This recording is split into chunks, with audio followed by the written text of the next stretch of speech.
All right, we're over at the pool pad, and it's day 24 of our pool finish water startup. And at this point, I'm going to get the heater ready to run. And when I say get it ready, what I have here is I installed this new Hayward pool heater last year, okay? And when I did, I put in a bypass valve. So right now, water is coming in here, going directly over to here and back out to the pool. So it is not going through the heater. I'm going to adjust those valves today so that it does go through the heater now. I'm not going to turn the heater on yet. I'm just going to let it go through the heater and make sure we leak test everything. So I'm going to start off by shutting off the pool pump because we don't want that under pressure. The pool pump is off. I'm going to go around the back there and I'm going to jicky with the valves.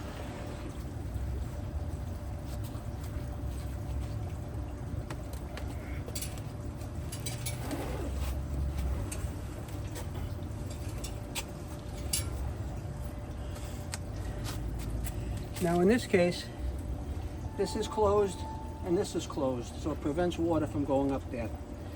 So now what I want to do is I want to prevent water from going into the bypass. So we're going to close off the bypass. Right.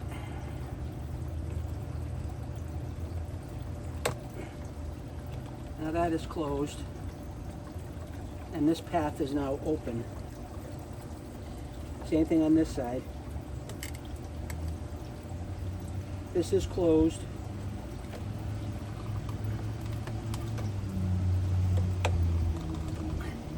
We're moving this into closed position right here.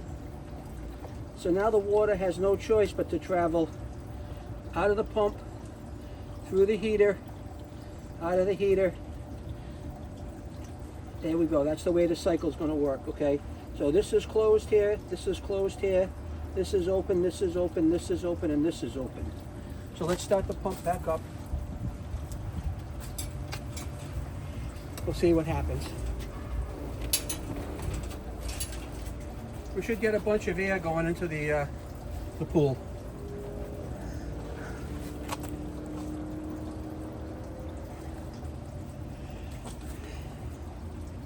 While that's starting up, we're going to go look at the pool.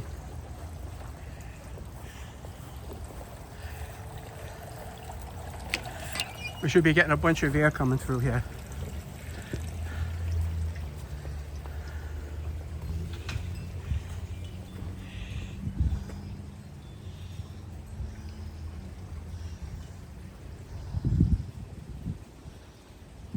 There we go.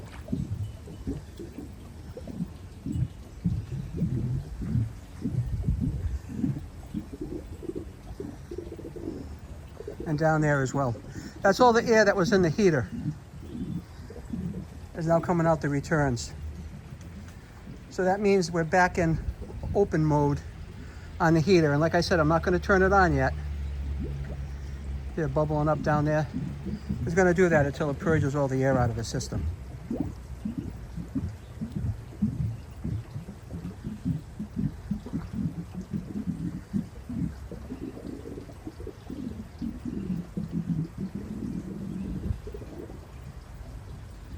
And that's about it, and a little more down there.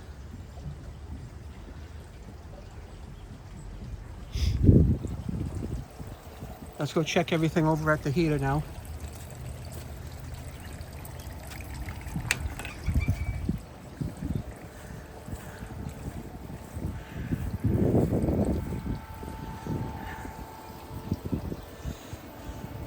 It's all looking good, everything's dry.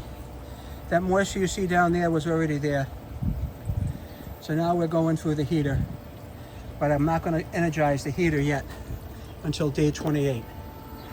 The pump is in prime mode, which is running probably a little higher than it should, but after about 5 minutes, it's going to settle back down.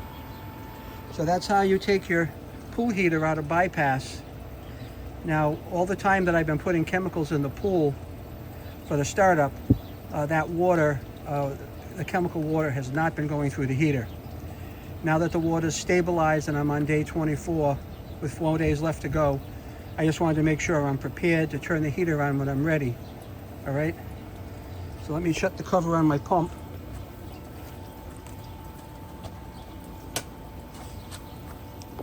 And that's what your pump should look like when it's running. There should be no signs of air in there at all. Looks like it's not even doing anything. Okay? And we're at a point here where we're actually going to need a backwash. I don't believe it, but it's true. So now while we're doing this, why don't we get set up to do that?